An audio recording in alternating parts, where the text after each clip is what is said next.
blood-stained throne room that echoed at night. The first sign was a draft, not cold, but wrong. The sort of breeze that slipped through keyholes long since sealed, that carried whispers no one had spoken. The blood-stained throne room had been sealed for over a century, its double doors bolted shut by order of Queen Alenia after the Red Year. No one was to enter, no one was to speak of it, and yet every year, on the last night of autumn, the castle servants swore they heard the doors breathe. Not creak, not groan, breathe. The room had earned its name during the final hours of King Renwick's reign. That was the year of the 7 murders, though records only ever admitted to 2, the court jester and the bishop. Everyone else simply vanished, though the trails all led to the throne room. When the doors were finally forced open, with soldiers gagging on the stench and horses refusing to cross the threshold, there had been too much blood to count the bodies, bones in the tapestries, fingers in the goblets, a rib cage nailed to the crest behind the throne. After that, Queen Alenia sealed it. She had the floor scrubbed, but the stone had soaked it too deep. The stain remained. It glistened when the moonlight struck through the upper windows, though no one could explain how. Since the room had no windows, they left the throne where it was. It was carved from blackened oak, once smooth, now claw-marked. No one knew if the marks had been made in pain or fury. Maybe both. But still, every year, the room breathed. Sir Tomulin was the first to enter it in 120 years. Not by duty, but by curse. He had laughed at the tales, mocked the maid who warned him to avoid the western wing. He was drunk on red wine, and louder than usual. The next morning, he was found in the corridor outside, blind and babbling. His hands had been torn open from clawing at the door to escape, a door that hadn't been opened. She sat on the throne, he whispered. She never stopped smiling. She never stopped peeling. He died 3 days later with his eyes open, screaming at the ceiling. There were no records of a woman being found in the room. The year after, a stable boy went missing. They found hoof prints in the great hall, though the stables had been locked. The boy's cap was found near the throne room doors, soaked in something dark and sticky. His name was scrubbed from the castle ledgers, but the maids still whispered it at night. Davin. They said they heard his hoarse neigh in the walls, even though it had been butchered years before. Then there was the Chancellor, Lord Hammerin, arrogant and devout. He demanded the room be exorcised, brought in a cleric from the lowlands, some old man with broken teeth, and a bottle of holy oil that sloshed like old blood. They opened the doors again. This time, they didn't find bones. They found the room rearranged. The throne had moved, just a little, enough to face the wrong wall, enough to suggest that something had been sitting there, watching. The cleric spoke 3 words before his mouth, filled with teeth that weren't his. They fell from his lips like river stones, too many, slick with rot. He tried to scream, but coughed up a finger instead. Not his own. The Chancellor fled that night, barefoot and shrieking, never to be seen again. But the room stayed open. It was unsealed now. Not officially. No one dared proclaim it. But the bolts were gone. The doors opened more easily now, even though no one touched them. Visitors would find the tapestries moved. A cloak left on the floor. Once, a chessboard was found in the center of the room. Mid-game, black was winning. White's pieces were carved with faces. The king's blood still stained the steps. They say he died on that throne, not by sword or poison, but by whisper. He had ordered the deaths of those who defied him. A choir boy, a maid, a librarian, all for knowing too much about the crown's origins. They say the blood of innocence never really dries. It sings. It remembers. So the room remembers too.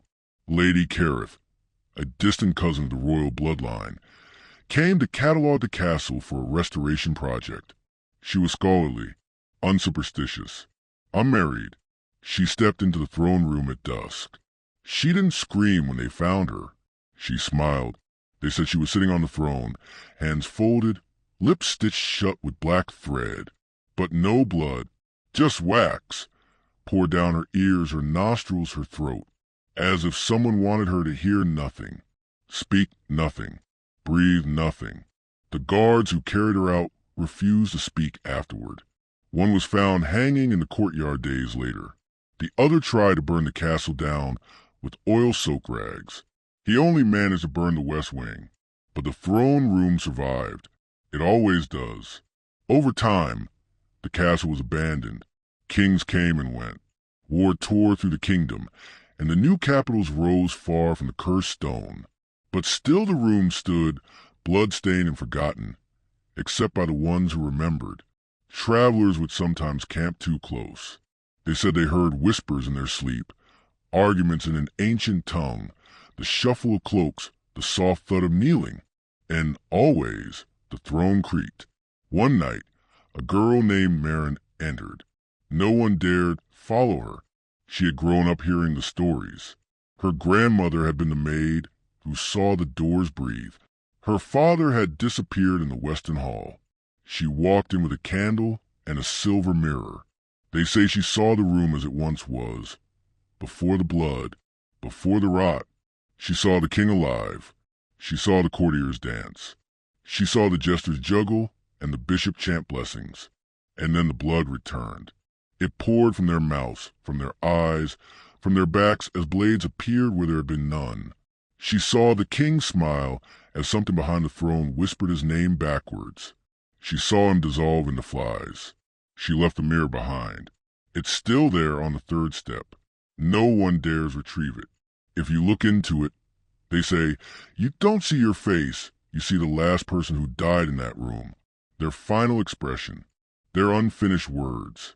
And sometimes you see yourself just a little older, just a little paler, already bleeding. The blood on the floor never dried. The throne still waits. And the room, it still breathes. Especially on the last night of autumn, when the wind dies, when the candles flicker out on their own, when the moon rises too high and casts shadows that don't belong to anyone. The blood-stained throne room never forgets. And if you stay too long, neither will you. The villagers who lived nearest the old castle began marking their doors with ash. No one told them to. No decree went out, no priest suggested it. But one by one, the soot marks appeared. Crooked crosses, smudged loops, strange symbols that children weren't allowed to copy in the dirt. It started after the old tower bell rang at midnight for the first time in decades. It rang 13 times. No one was in the bell tower. The stairs had collapsed years ago. A merchant once tried to buy the throne. He had heard whispers that it was carved from the wood of the hanging tree, a mythical oak that once grew from the grave of a saint drowned in blood. He offered a fortune to transport it to his estate. He brought wagons, oxen, guards, even holy men.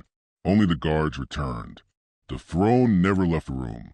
They were all burned afterward by their own commander. He said the blood kept seeping out of their mouths even after death, and their eyes never closed. The merchant's name was etched into the wall above the throne days later, with something sharp and clawed.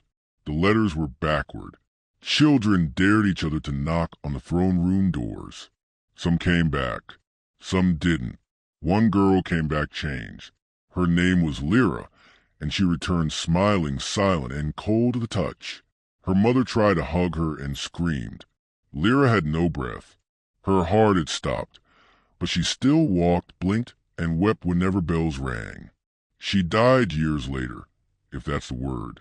Her body simply collapsed one day, and her mouth opened wide, so wide it tore her cheeks.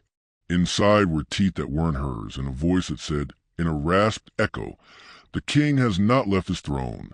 No one ever dared bury her. They locked her in a glass coffin in the chapel. Sometimes the frost forms words across the glass. Sometimes the words spell welcome back. Historians try to piece together what really happened in the throne room. Some say King Renwick practiced old rites, that the blood wasn't spilled, it was collected, that the missing were never killed, only drained, emptied, rewritten. One historian, a man named Elric claimed the throne itself was alive, that it fed, that it whispered to the king about the deep throne below the earth, where all kings go when they stop breathing, but not dying. Elric vanished on his 49th birthday. His house was found torn from the inside, no signs of forced entry, just books with pages missing, and a map drawn in blood that led back to the throne room.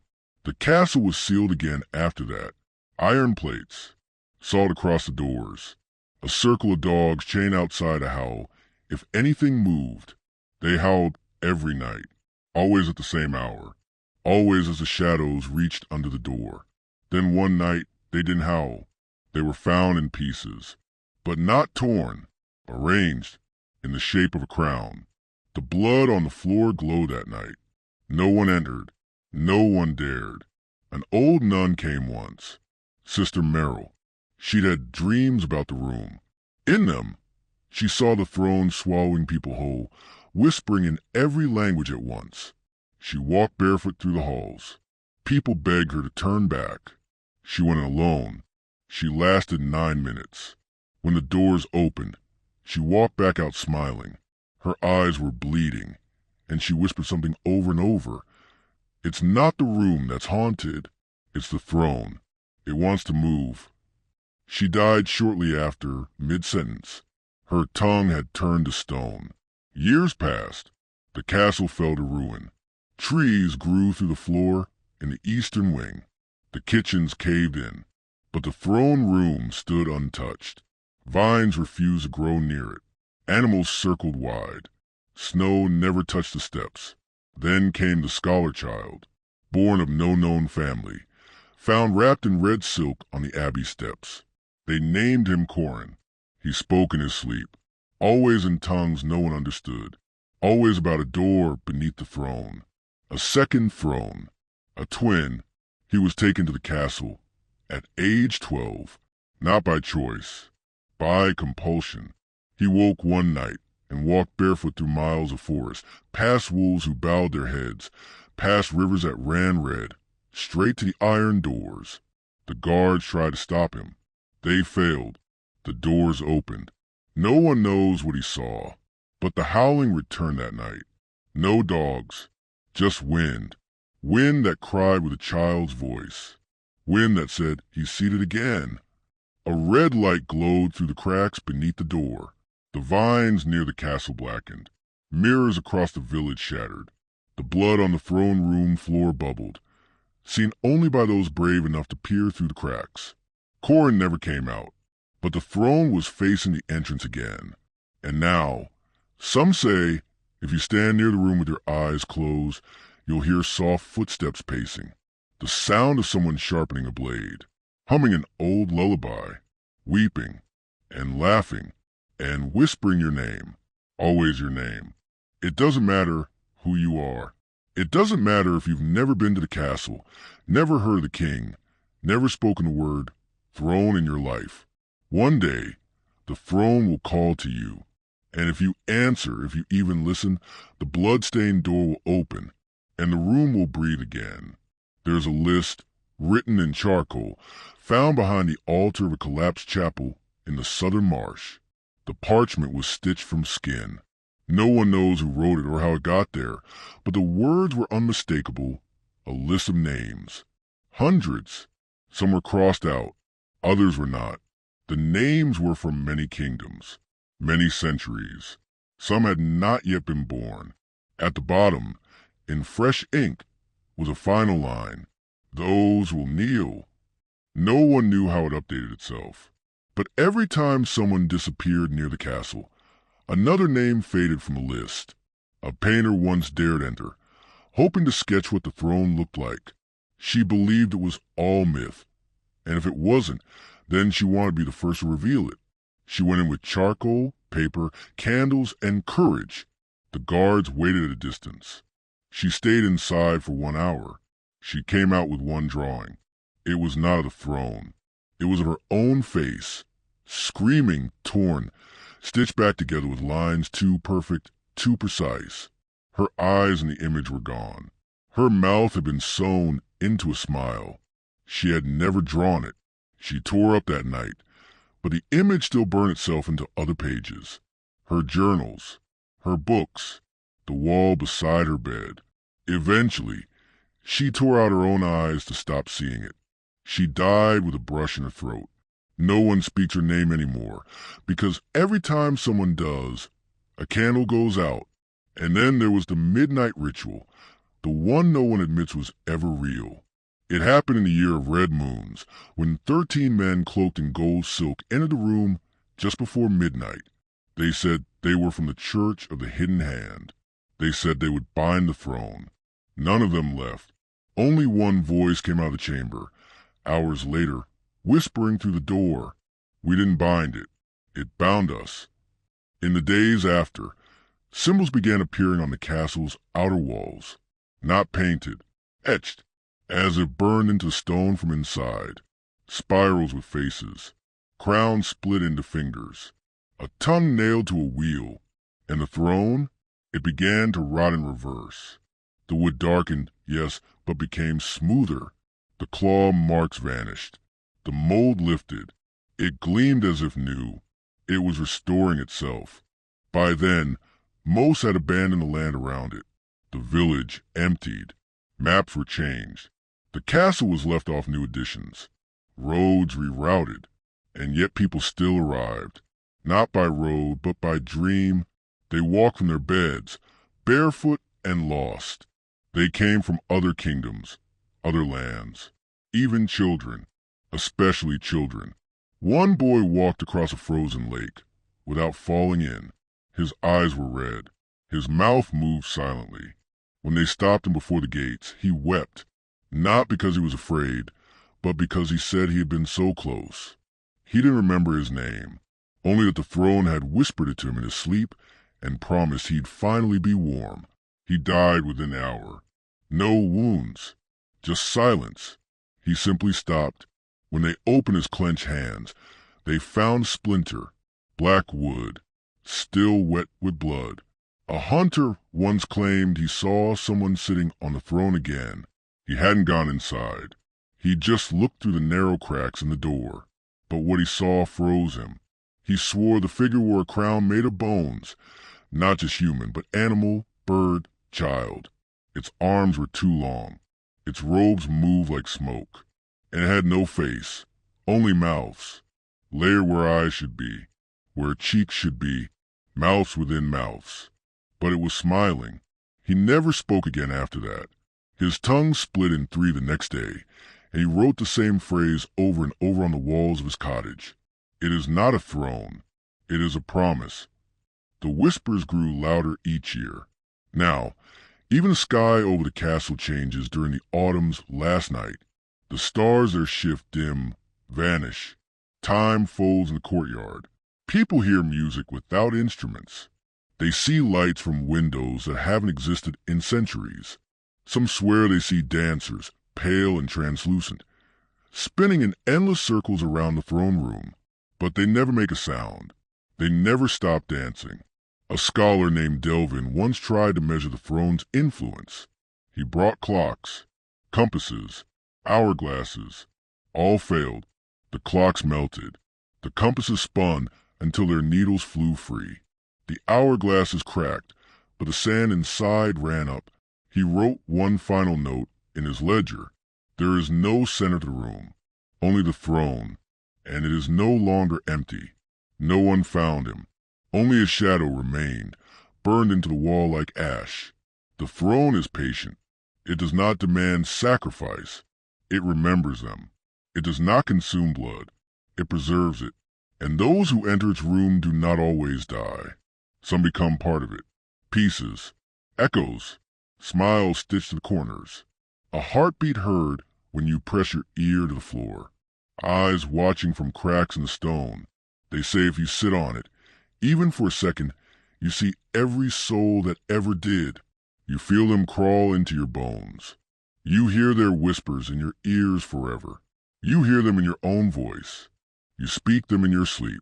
You forget what your own name once was. And you wait, because a throne is not just a seat. It is an invitation. And now it is waiting for you. They say the throne knows when you dream of it, that the very moment its image forms in your mind, Even in fleeting thought, even in disbelief, a piece of you becomes part of the room. It begins slowly. You wake with dry blood at your nose, though you were never injured. Your mouth tastes like copper. You find footprints in your home, just one set, damp and narrow, and facing your bed. Your shadow lingers a second longer than it should in the mirror. You think of the throne again, even if only to shake the image away. But it's too late, because the throne does not wait in silence. It calls, and its call does not sound like thunder or scream. It sounds like your own mother's voice, your childhood lullabies, the name of the one you lost, the apology you never received, the voice of the dead, gentle and low, calling you home. They say those who follow that voice walk the forest path without shoes, without sense, sometimes without skin. They arrive at the castle in twos or threes, sometimes alone, always in silence. And always, the throne room door opens for them. It no longer requires keys or hands. It opens when it is pleased. There are stories of those who tried to burn it. An entire monastery devoted to its destruction once surrounded the castle with fire, holy chants, and salted oil. The flames raged for 7 nights. The stone walls cracked. Trees screamed. Birds fell dead from the sky. But the room did not burn.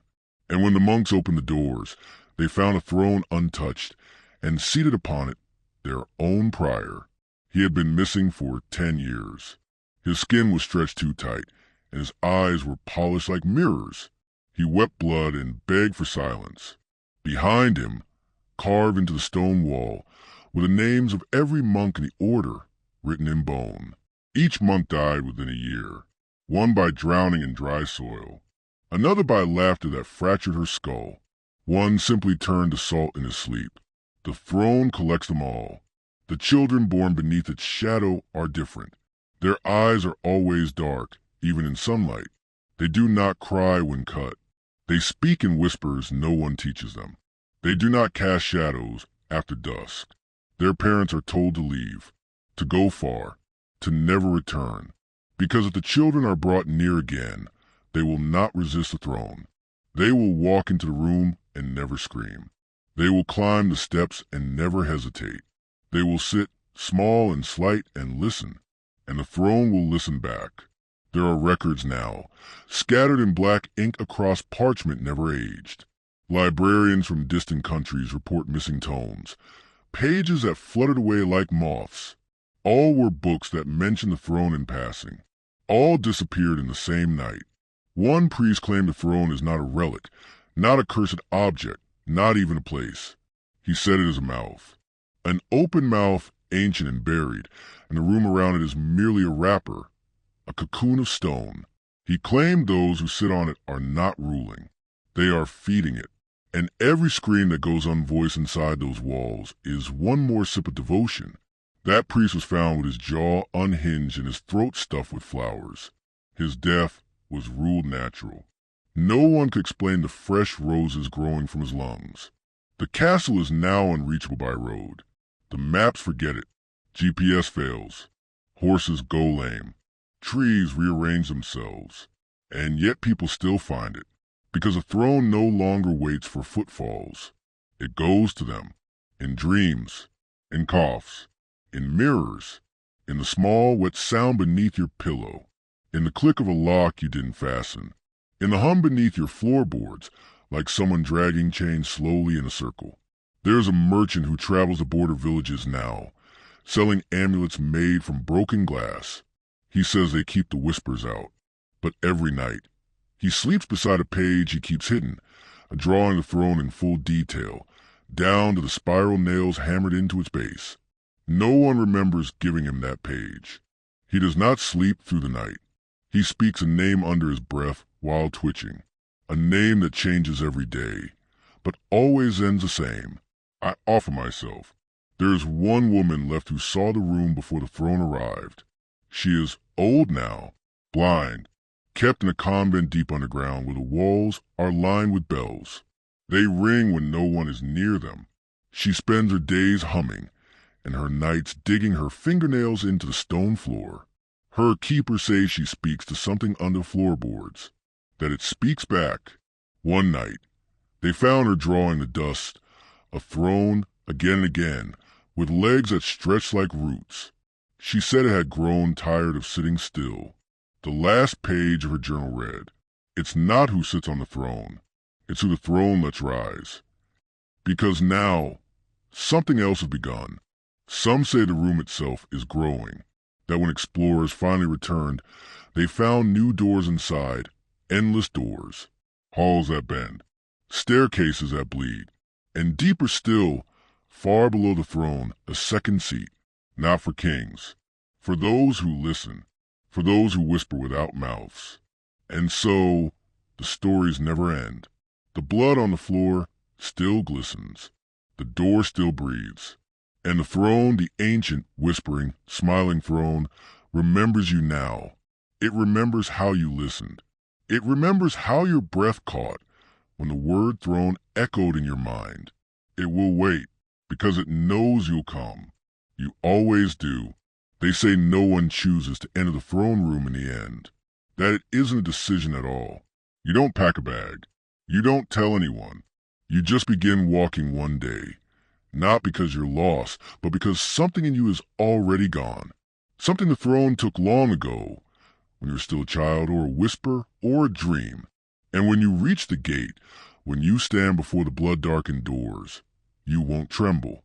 You'll feel relief, because the waiting is over. The doors will open not with sound, but with silence so deep it crushes your heartbeat.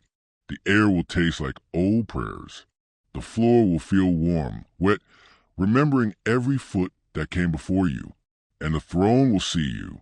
It will smile, not with lips, but with 100 mouths buried in its grain, with 1,000 eyes blinking just beneath the surface. It will open for you, not to punish, not to kill, but to welcome. You will sit, slowly, willingly, and as your spine sinks into the wood, as your body becomes still, and your thoughts begin to slip backward through time, not your time, but the thrones, you'll understand. You'll hear every voice it has ever consumed, and then you'll add yours, a whisper in the dark, a breath in the room, another echo, and the throne will wait again, for the next one, for the last one, for you,